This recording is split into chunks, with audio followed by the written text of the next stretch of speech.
हे पार्थ, तुम कर्म कर सकते हो, कर्म करने का संकल्प कर सकते हो, परंतु इसका फल पाना तुम्हारे हाथों में नहीं है।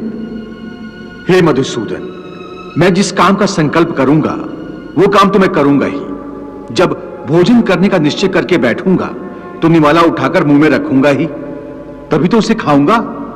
यदि वो खाने का निवाला तुम्हारे प्रारब्ध में नहीं है तो उसे तुम मुंह तक तो ले जाओगे, परंतु उस ग्रास का एक दाना भी अपने मुंह में नहीं रख सकोगे।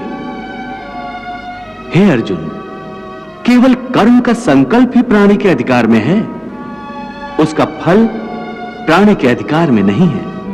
हे केशव, तुम्हारे कहे अनुसार यदि फल प्रारब्ध ने अपनी मर्जी से देना है तो फिर प्राणी को कर्म करने की आवश्यकता ही क्या है? कर्म करने की आवश्यकता क्या है, यह जानने से पहले यह तो जान लो कि प्रारब्ध क्या है, प्रारब्ध कैसे बनती है। हे केशव, प्रारब्ध क्या है उसे जानने में क्या मुश्किल है?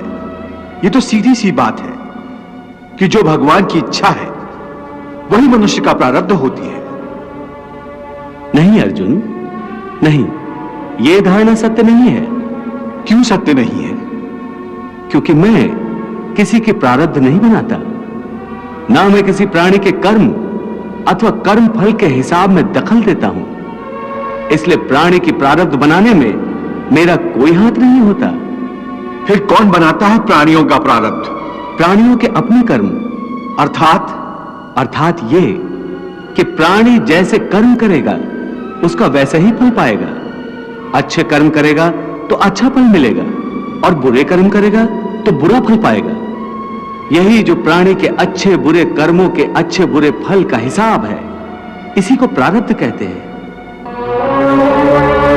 अपने पुण्य कर्मों के फलस्वरूप सुख और अपने पाप कर्मों के फलस्वरूप दुख प्राणी को इसी जन्म में या अपने अगले जन्म में भोगना ही पड़ता है, वो टल नहीं सकता।